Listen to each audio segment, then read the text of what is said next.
Good evening, ladies and gentlemen, and welcome back to The Wind Waker. In the last episode, we gathered many useful goodies around Windfall Island, most notably the Swift Sail, which unfortunately I won't be able to try out this episode because, well, maybe later in this episode, but for now, there is more stuff we can actually do on Windfall itself, so I am going to proceed with doing that. Firstly, if you look up to the right there, you will remember Lenzo's house, the creepy fool who we helped out many episodes ago in order to get our, what has been incredibly useful, deluxe picture box. Now what we can do is, we can play the pervert instead of him, and sneak into his house. Yeah, that sounded just about as bad as I was expecting. We should be able to hop up here, and then if the wind be right, the wind does not be right. Well, I can't say if it's right or not, all I can tell is it's in the southwest, and I don't know if I'm facing southwest at the moment. I think I'm facing east. I want to say. Yeah, no, I'm facing northwest. That's the opposite of east. No, I'm facing west, which is the actual opposite of east. Either way, set the wind in from the west, and then we can glide onto his balcony. And open his door, sneaking in. Now, there's some stuff we can steal from Lenzo. We can firstly open this. Nope, we can't. We can walk right next to it. Then we can open it. And get a purple rupee, which is 50 rupees. That's just great. So, always nice to have that. I'm going to put that on that. And then, a bigger, more important chest.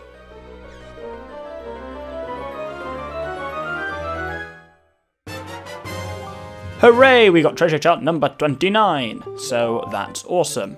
Now, if we squeeze through his crawl space, takes kind of a while to get through here, but, well, I was going to say the end reward is worth it, but the end reward isn't really worth it. It's kind of, wow, creepy. It's Lenzo. Everything's creepy. But, oh, nope, I pressed the right stick by accident, and it makes that horrible plink noise that I associate with big octos. It's because the moment you're, like, dragged into a whirlpool, or like one of Cyclops' cyclones, it makes that blank noise to indicate you can't move the camera, but it always reminds me of being a kid and basically running into a big octo. No idea how to find them or anything. You just hear plink, and then the next thing the fucker rises up from the deep, and it was terrifying. Anyway, look at this. It's Lenzo, and he's chatting to that woman. How interesting.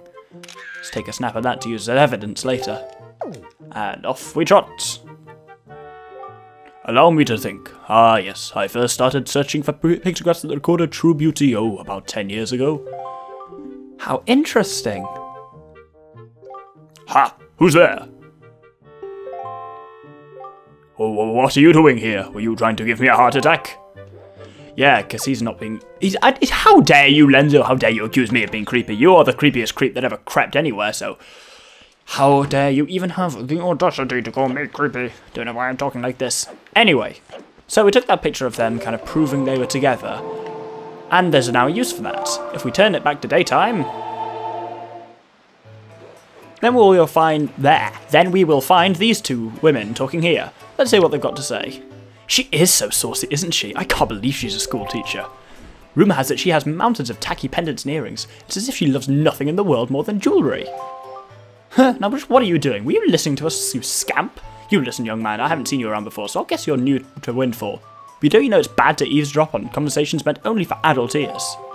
We're discussing very, very important topics that kids just wouldn't understand. You're far too young to be listening to us, young man. So shoo! Well, her voice broke at the end there, apparently. So anyway, you know that brick building at the top of the steps? Well, the gentleman who lives there has such class. Oh, I know, that mysterious pictograph for Lenzo is so dreamy. Oh, he makes my heart go a-flutter. But do you think the rumours could be true? Is he actually devoted to someone special?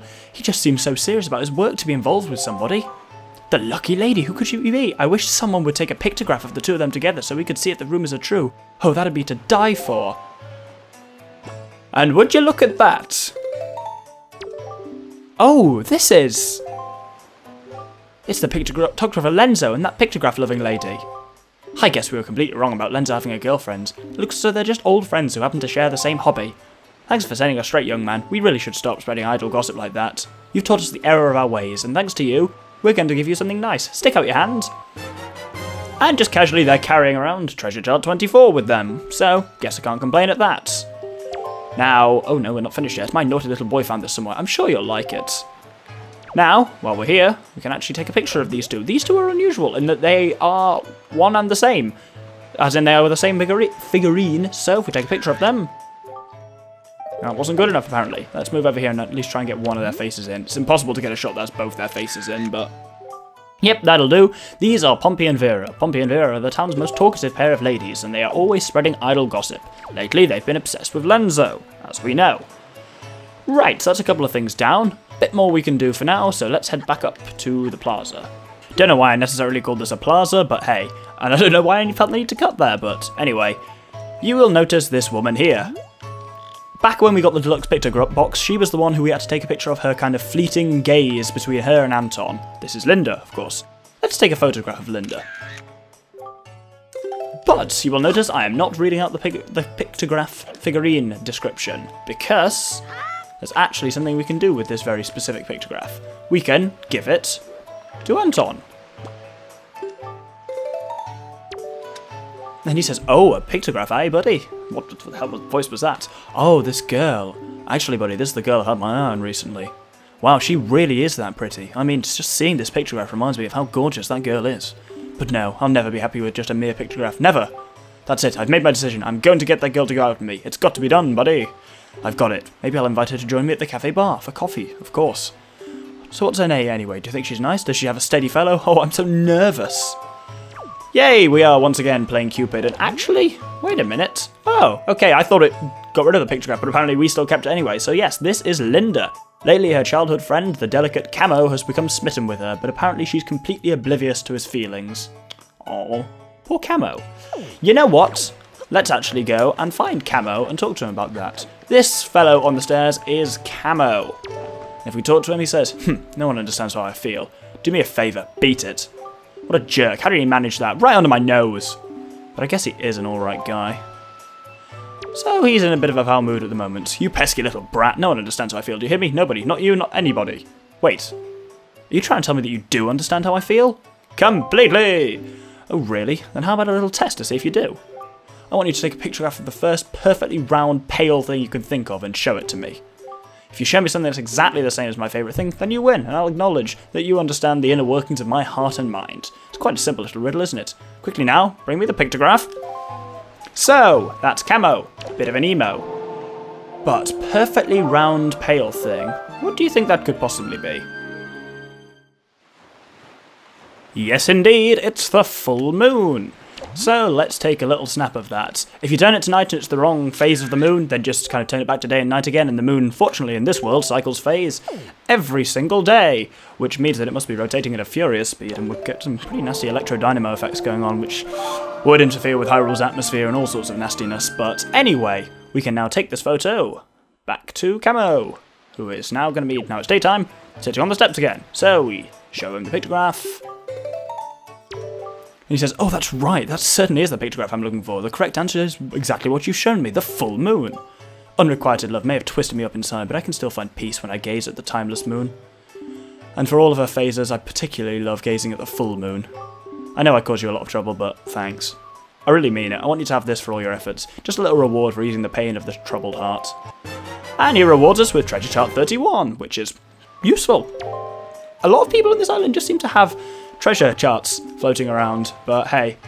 That brings me actually onto something else I want to talk about, but just firstly, nope, don't want to use a tingle bottle, I want to get rid of that photo. First of all, let's photograph Camo. So this is Camo.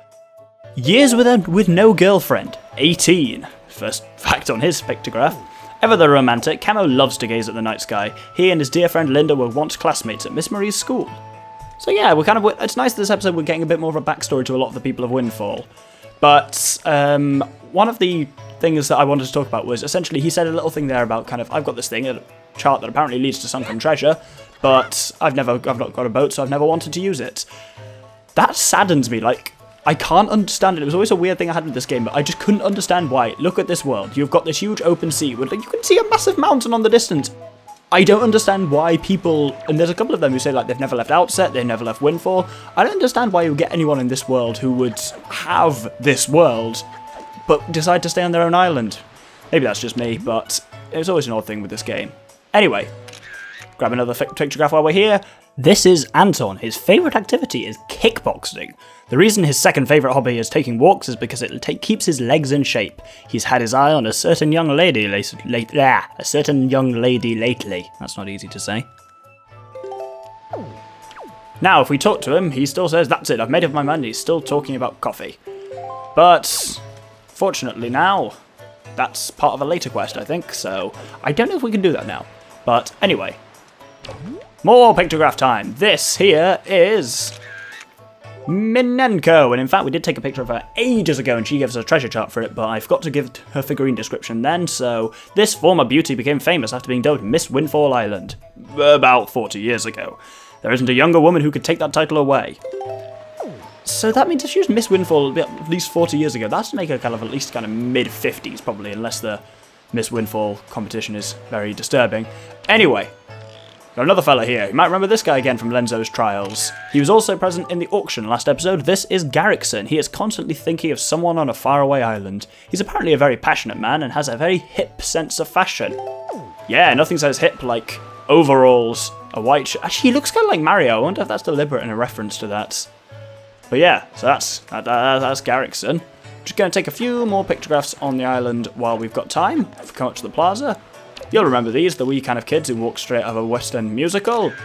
These are Windfall's gang of boys, the Killer Bees. This small group of 4 calls itself the Killer Bees. Starting from the left, the members are the leader, Ivan. A very talented and reliable leader. Leave all tree climbing to him.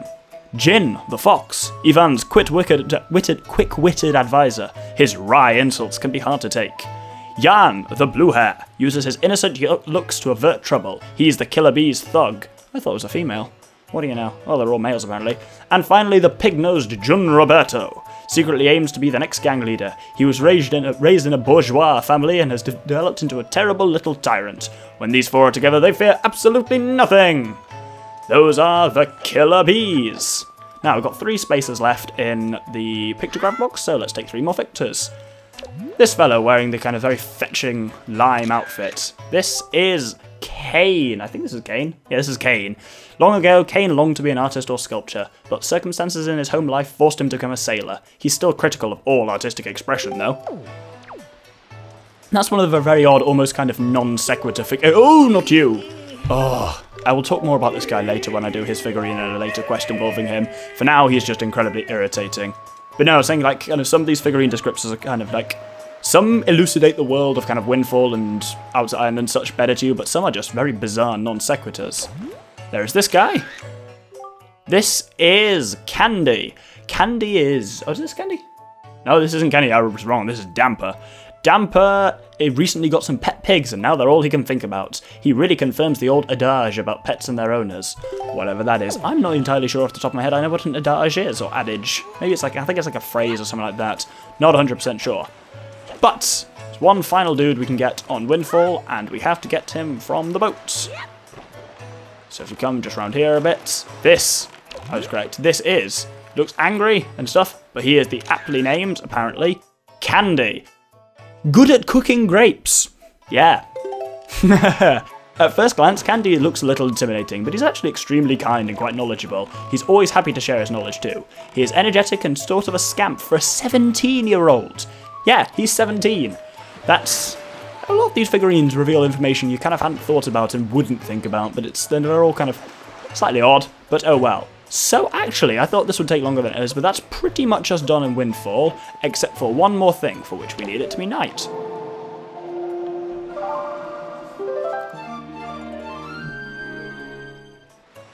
I lied when I said we need it to be night. What we just need to do is pass time a couple of times. I think it has to be about 3 days from when we gave Anton the photo of Linda. Now if we head up here to the cafe, we will find the little lovebirds over in the corner. Let's have a wee chat to them. Third wheel from hell. Hey, it's you. Listen to this, will you? I did it. I worked up my courage and I talked to her and it was totally the right move. You know why, buddy? She likes me. She actually likes me. And then he talked to Linda and she says the 2 of us are going to start dating. Don't we make a delightful couple? I'm so happy and that's why I want to share some of our happiness with you. And she gives us a heart container, piece of heart, which completes our next heart container. Take good care of it. So that's awesome. And that's about all we can do on Windfall Island for now. They've cleaned this up much faster than I expected. So now we head to the north and a little to the east, over to Crescent Moon Island. But while we're still a little way off Crescent Moon Island, I want to take a moment to show off the new Swift sail we got. As you'll see, it now says A Fast at the bottom. I admit I've been cutting through most of the sailing, so you're not actually that much used to the standard speed, but this is kind of what it is. And so all I have to do now is press A. And as you can see, our speed almost doubles. This is once again kind of off on the normal sail and on. It's incredible. And as you can see as well, the arrow at the back, which indicates the wind, changes as we do. So the wind is always at our tail. Very incredibly, ridiculously useful. Now, at Crescent Island here, there's a number of things we can do. There's a load of things we can do, actually. First things first, let's open up a treasure chart, specifically treasure chart 11, which I'm going to open it. Now you'll see it. Oh, no, well, not quite, but you'll just have to trust me that I am very close to treasure chart 11. In fact, it's here. Drop the crane, and bam!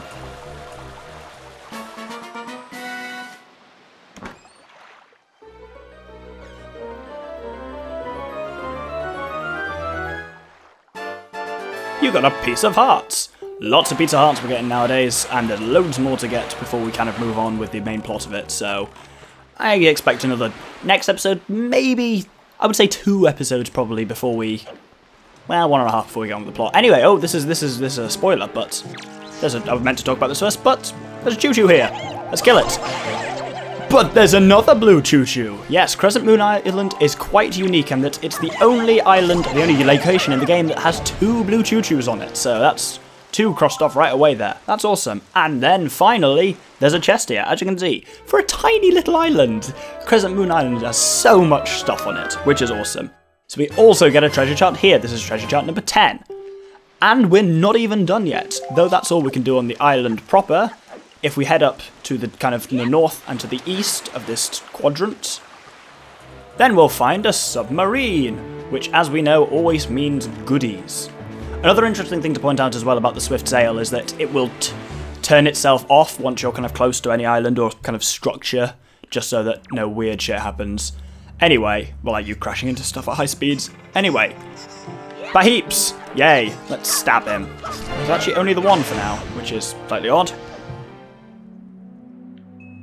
So that lit that torch, and now a hell of a lot more appear. Fortunately we can... no.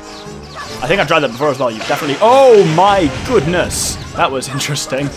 That spin attack was very effective. Killing all those, the second wave of mini blins. Well, I haven't done it yet. I thought I'd done it there. Apparently not. Let's just finish these up. That's lit the second skull, and spawned a hell of a lot more. I hadn't noticed before this that apparently it does a little pause whenever you kind of hit an enemy, just because when you do a spin attack the game kind of almost freezes from it momentarily. That's worth knowing. Anyway, when you kill the final ones... oh, good lord, there's still more. I just need to stop talking. Oh, God. There we go. That's 3 torches lit.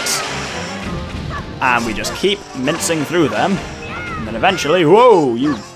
this is the most of the battle music I think we've ever heard. Nope, that was a bad idea. Soon enough we'll be getting an item that's incredibly useful against mini blins, but I'll talk more about that when I get it. Don't want to have any spoilers or anything. Hooray! Okay, the mini blins do not stop spawning, but the... can we get off him? Nope. Oh, God, just... hold on. I'd forgotten, from the fight with Orca, I still had my... L targeting on toggle rather than hold, which is uncomfortable. Now if we head up here, as I say, the mini blins will keep spawning, but once you defeat enough of them, drops the ladder, and oh God, Jesus Christ, get them away from me. Oh, these are going to look freakish while I'm opening the chest.